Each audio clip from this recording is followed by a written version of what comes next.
Good morning, good morning, good morning. As I was wonderfully introduced, my name is Susan Lindenmuth. I'm with Estero Fire. Been with Estero Fire for almost 18 years now. So we've been doing, did somebody just say, oh? I love you. You're my favorite. There's free donuts for you in the back. You're the best. Okay, you get the gold star for the day. 18 years, and it's amazing what you can learn over just that 18 years. By the way, L'Oreal 5B.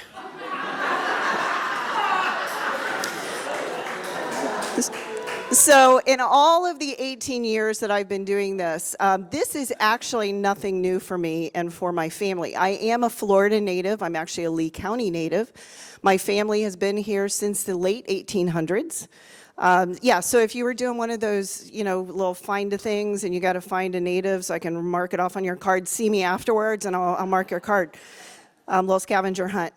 So as that being said, this to me, hurricane season, preparedness season, this is a year-round thing for us. Here in the state of Florida, you know that we do have hurricane season, but we also have brush fire season. We're just getting kind of out of that where we have to worry about things getting a little hot and spicy as far as getting dry. And so there's a number of different things that we do have to worry about. So when we talk about preparedness, we are going to talk about preparing like the natives do, and that is year-round. And what that does is it alleviates a lot of the anxiety that comes with preparing for an emergency. When you say prepare for emergency, people immediately ramp up their level of anxiety because of the unknown. Now, there's a lot of things that we can prepare for, and there's a lot of things that are unknown. But the more that we prepare, the less anxiety you're going to have in the case of an event. So, quick little poll here. Who has been here for at least 2 years? Good. Oh, God, this is great. 15 years. How about at least 5 Good job. Okay, 20 years plus. Nice. Hello, my friends. Hello, my native friends. So we've been through 1 or 12 hurricanes, right? A couple. So we've had Charlie, and when Charlie came to town, Charlie brought all of his friends. He brought Francis and Ivan and Jean, and and they all had a party. And then we had, right after that, in 2005, we had Wilma, and then Wilma kind of let everything taper off for a bit, and then very close recently, we had Irma. Everybody here for Irma? Anybody not here for Irma? Okay. So what we're going to do in here today is we are going to discuss some preparation. Now, in the packets that you got when you walked in, the cute little litter bag packets, I've put in some fire safety stuff, but I also put in the all-hazard guide. And this presentation today is going to be based heavily on all the information that is in that all-hazard guide as it pertains to hurricane preparedness, right? But as a native, I'm going to give you some tips and tricks that we have used throughout my family in all the years that we've been here, and to hopefully make it a little less stressful. Now, as a native Floridian, think about it this way. It would be like taking me and putting me up in Wisconsin for the first winter and go, enjoy, it's just a little snow. Okay, so let me introduce you real quick. This wonderful gentleman behind the camera over here is my husband, Kevin. Kevin is not, oh yeah, round of applause. On his Saturday, his lovely wife drags him out of bed and, honey, come with me. So Kevin and I have been married for a while now, but Kevin is not a native Floridian. He is a native New Jersey. He comes from Cherry Hill, New Jersey. All my New Jersey people in the house, yeah. So, exit 4, I don't know what that means. See, I got nothing. So when Kevin and I, he is from Cherry Hill, so when we first started dating, I would go up and visit him in Cherry Hill, and I walked into his garage one day, and I walked to the back of the garage, and I went, oh, you garden. And he went, no. I said, well, you have a tiller. And he looked at me in this very, very, oh, you're very cute, but you're dumb look, and said, no, honey, that's a snowblower. So as he taught me about snow, which, by the way, is a little overrated, I'm not going to lie. It looks really pretty through a glass window when I'm inside with hot chocolate. I have also taught him about the wonderfulness of the heat and everything that goes along with hurricanes. One of his first trips down was right in the middle of Hurricane Wilma. So he got a sink or swim notion. So at the end of all of this today, if you want to pick his brain and find out what it's really like for someone to come from up north down into a hurricane, he's your guy. But so what we're going to do today is we are going to go over a lot of the things that you're going to find in your book today. So you don't have to take notes or anything like that. Most everything we're going to talk about outside of the fun stuff is going to be in that book. So if you forget anything, go home today and later on this weekend, you can look through that book and you can find all the things that we're talking about. Charlie's, our Francis, our Andrews. Everybody remembers Andrew. That was way back, right? That was the one that really awakened everybody to what we now know as the Broward County building codes, and it's why that we have to put the extra things into our homes. Andrew was kind of like the Katrina for us. It was a big wake-up call. So we also had Ivan, Jean, Wilma, and all of their friends. So as we go through today, we're going to talk a lot about some things that may be things that you know, maybe things that you have heard, and a lot of rumors. We're going to talk about the difference between the storms, and we're going to start off with the most recent one, which is Irma. Okay? So Irma made landfall twice, actually. It came across the Florida Keys, and then went back out into the waters of the Gulf, and then went into the state of Florida. Very, very quickly, it started to lose some of its momentum. And what I'm doing here is I want you guys to pay attention to the categories, the wind speed, and also the storm surge. Those three things are the things that we look for when we are looking at the strength of a storm. A lot of people will look at it and go, oh, it's only a category 1, or it's only a category 2, or it's only a category 3. Wow, have you been here in the summertime when some of our big thunderstorms ramp up? Those things can get pretty dicey, can't they?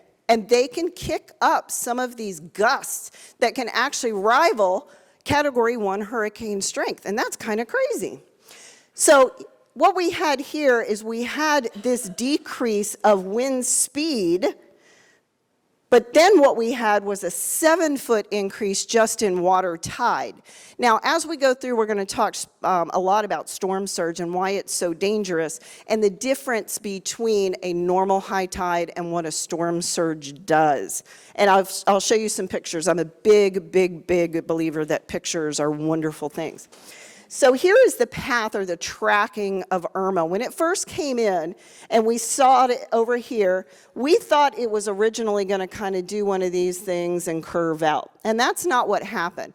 We had a front come through and kind of pushed it down to the south, which allowed it to pick up speed and strength. In the warm waters, this is where these things germinate and this is where they grow.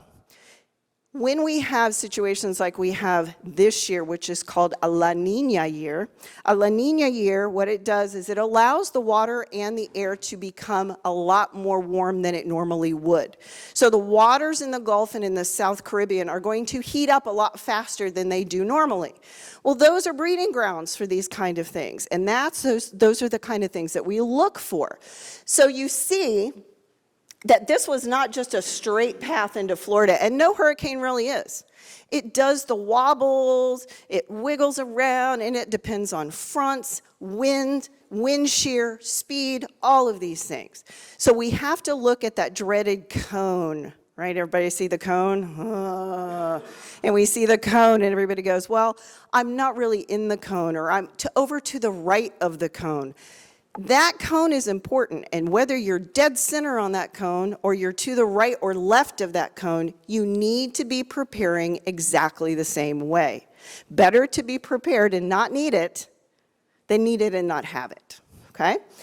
So This was kind of the tracking that entire year, and you start to see a little bit of a pattern here. And these are where those fronts will come through and make those storms wiggle back and forth one or two ways, and they'll either go north or south. And this is what causes that track that becomes very, very hard to pinpoint exactly. We're also going to talk about things like this. Because we had not had a significant amount of damage to the last couple of smaller storms that had come through, people had a tendency to get a little complacent. And that is going to be the biggest issue that we're going to see with people between Irma and the next storm. It's not a matter of if, it's just a matter of when. Because, folks, we live in a little peninsula that sticks right out. We might as well be waving going, hey, we're over here, okay? It's a matter of when. And what happened in this particular case is that people waited a very long time until it was too late to evacuate. So we are going to talk about planning today. We're going to have our plan together. We're going to know when we're going to implement it and when we should make that decision. This is not COVID. But we saw a lot of this during COVID, didn't we? When everybody started panic buying. The same thing you're going to see about a week out of a hurricane. The key to this is to make sure that you are prepared ahead of time so you're not stuck in this. All right? So that's what we're going to do in here today. Nope, that's not COVID. It sure looks like it. We learned lessons as government as well. And one of the things that we learned was it's better to be prepared for more days than less days. And so you will see a lot of people when they teach this class say, have at least 3 to 7 days of water, food, medications, all of these good things. I will tell you as a native, 10. You guys were here without power for Irma for what, 3 days? 4 days? That wasn't too bad, was it? Unless you were in the middle of those 3 days and then you were like, ugh, why can't this happen in the wintertime when it's cool outside, right? 10 days is a good idea. We were out of power for Charlie for almost 8 days. For Irma, were you the same? Yep. So Irma, we were out 7 days. 7 days. Better to have extra supplies and not need them than to get to that 3 to 5 day period and go, I wish I had a cookie. State and county issues. Now, here's something that, because of the track of Irma that went up through the center of the state of Florida, what we didn't realize is all of the people from the East Coast that would come over, and this is what happened in Collier County. They were set up to receive 8,000 people in their shelters. They got 17,000 people. So when we talk about shelters in just a little bit, what we're going to talk about is shelters really should be a last resort. Shelters should be someplace that you should go in the event that you have no other options. They're not comfortable. They are literally a shelter from the storm, and that is it. You have to provide all of your sleeping, all of your personal products, all of your food, all of your water. You have to provide all of that. All they're giving you is a ceiling, some walls, and a nice floor to sleep on. All right, so it should be in your plan. You should be aware of it, but it should be one of those last resort things, and we'll talk more about that. Flooding, power issues, traffic signals. The one thing that we're going to ask you as first responders is please, after a storm, do not go out to do damage control to look and see what has happened. It's going to take us a while to get the roads cleared, and we need that extra space and time without extra traffic on the road. So stay home, stay in your communities, do what you can do, but stay off the roads, please. I'm sure the news is going to do a wonderful job of letting you know. They're going to be out and about with us all the time. So we're going to get started with this self-preparation. Now, understand, preparation is your responsibility. It is your responsibility to make sure that you have the items and things that you need. I'm here to help you make sure that you know what you need and to help guide you along that. Couple of things I want you to understand. If you have not reached out to your insurance person in a while, now's a good time to do that. Just do a quick check-in with them. Do an insurance checkup. See if you have what you need in the event of a hurricane, and how do you go about filing a claim? What is the right number? What's the paperwork you need to do? That way, if it happens, you're not with thousands of other people trying to figure out the same thing. You already know. If you have somebody that has special needs that lives in your home, maybe somebody in your home is on oxygen full time, make sure that you are reaching out to the company to talk to them about their emergency plan and how they operate in a hurricane environment. Can they give you extra oxygen? What do you need from them to do that? What do they need from you to do that? Maybe additional paperwork from your doctor, something along those lines. As we go into and we talk a little bit more, we're going to talk about this special needs shelter. If you have someone in your home that is special needs, maybe mobility, like I said, on oxygen, on dialysis, something along those lines, you may look at going to a special needs shelter. A special needs shelter is set up by the county to help with those types of things, those residents that need more than just the walls, the roof, and the floor. They're going to need this. But you have to register for this ahead of time, not ahead of the storm 3 days. They have to be able to plan to have what you need if you show up there. So the time to register for that is now. Again, all this stuff is in your book, so you don't have to panic. Self-preparation, we're going to go over all of the different tips and tricks that I have done with my family over the years and that my grandparents and great-grandparents passed down to me. I brought this table full of just a few little things that we're going to go over. But you need to think about personal things. You need to think about food. Food is the very first thing. Now, a gallon of water per person per day. Also, per pet per day. Now, if you're sitting here and looking at me and I'm thinking, I don't drink a gallon of water a day now. Why would I need a gallon of water? Unfortunately, these things don't come around when it's nice and cool outside. If we took everybody and went out to the pool and had this same conversation, it would be a little different, right? By the way, a gallon of water a day does not include 6-packs. I see you. I see you. I see you. Okay? A gallon of water per person or per pet a day. You would be surprised when you have no power, no air conditioning, how much you need that, right? Non-perishable food, we'll go over some of that. We need some protein items. Things like beef jerky hold up well. The little cans of tuna, if you like those are great little things to have. Manual can opener. Yeah, this one bit me. This is a personal right here. Yeah, I had all these cans of food and I was ready to go and my power went out and I went, I got this. I got soup. I got all these things. And I had no way to open them. Lesson learned, right? Learn from my pain.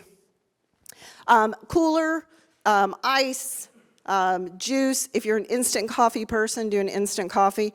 I'm not. Anybody a coffee snob? Like you really have to. Thank you, girl. Thank you. Thank you for stepping up with me. Anybody else? Coffee snob, coffee snob. Thank you. Yes, now everybody raises their hand. I have an inverter, which is just a different power supply type of thing. All the guys are shaking their head, they know. And it plugs into the cigarette lighter of my vehicle, and I can actually plug a little 2-cup Keurig into it. Listen, don't judge. Because right about now, half of you guys are going, that is genius. Because when I heard it from a friend of mine, that's exactly what I did. I went, you really need, oh, that's a great idea. Isn't that a great idea? So we learn from each other. So, hey, you got to do what you got to do. And for me, if I have my coffee, it's just safer for everybody, right? Okay. Camp stoves, think of it like going camping. What would you take if you were going to go camping and not glamping? Okay, we're not glamping. Camping. Personal items, not everything. Tools, tarps, in case you need to have someone deal with a roof repair or something like that. You're not going to be able to go out after the storm and find these things. They're just not going to be there because people will have snatched them up. So yes, these are things you want to think about. And does it look fun to have all this stuff in your garage? No. But after the fact, isn't it going to be so great to go, oh, I got this. I got this. Okay, flashlights.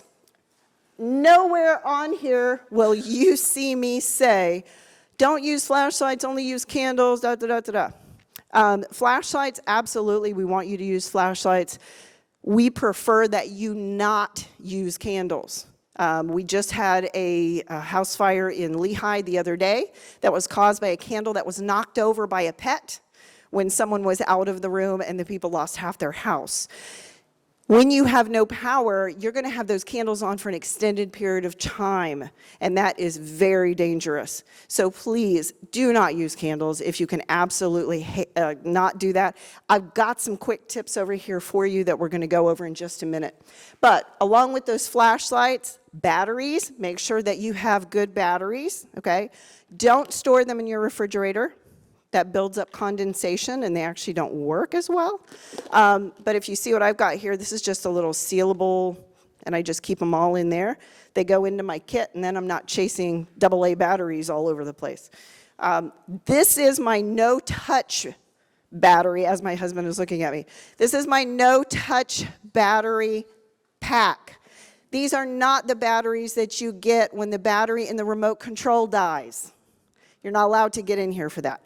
These are for emergencies, and not being able to change the channel is not an emergency, right? Trees, if you're going to trim trees, do it now, do it early, and get rid of all of this stuff. Do not, and we see this a lot, I don't know why, 4 days out from a storm, people will go through it and just trim every tree they have, and all of it is sitting out by the roadway waiting to be picked up. Don't do that. Those things can become projectiles and end up in somebody else's living room. Fill your freezers with ice. If you are in that cone, this is a good time to start doing that. If you have an automatic ice maker, take these gallon-sized bags and just start filling up with ice. Every spare area that you have in your freezer. If you lose power, it will help extend the life of what is going on inside your freezer and your refrigerator. Only open it when you need it. Anything after 40 hours, go ahead and get rid of. Or, like a lot of people did in Irma, they had block parties. They just drug their grills out to the end of their driveways, and everybody cooked everything that was in their freezer, and it was wonderful. So if you see us going through doing damage assessments about that time, we're just checking for safety. That's all we're doing, folks, just checking for safety. Do you guys have shutters on your windows here, or do you have impact glass? Anybody got shutters, roll downs? Okay. How many times have you practiced using those? When you got it? Yeah, that's usually what happens. This is a good time and throughout the year to exercise them. Make sure they're going to work correctly. Make sure you know how to operate them correctly. 4 hours out from landfall is not the time that you want to find out, uh-oh, this is stuck because it needed more oil or it needed to be lubricated or whatever, okay? Exercise them now so that you both are working correctly. Gas cans, bringing them in. There's my inverter, multi-port USB, the little plug-ins for your phones. Those are always great to have. Heavy-duty extension cords if you need them. If you've got children, ladies, if you have husbands, make sure you have things to keep them occupied. So I put this together for my grandchildren, and this is just a Ziploc bag, a gallon-sized Ziploc bag. But what we can do is give one of these to each child every day, and it's got snacks in there, it's got little Band-Aids, it's got crayons, a color book, a Frisbee, things to keep them occupied. It also works with those little tiny air flight things of alcohol. Some nuts. Wives, they make great things for your husband. I'm just saying, keeps them occupied. All right, comfort items. Here is where being a native pays off. You should not be trying to put together your kit 5 days or 10 days out from a storm. Because guess what? Everybody is doing the same thing. It's going to be just like COVID all over again. So what we do, and what I've always done, is we prepare year-round.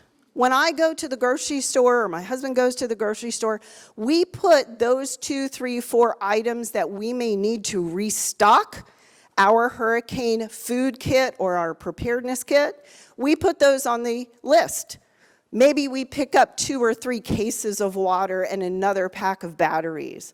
Or maybe we pick up 2 or 3 big things of canned tuna or a couple more things of beef jerky or granola bars.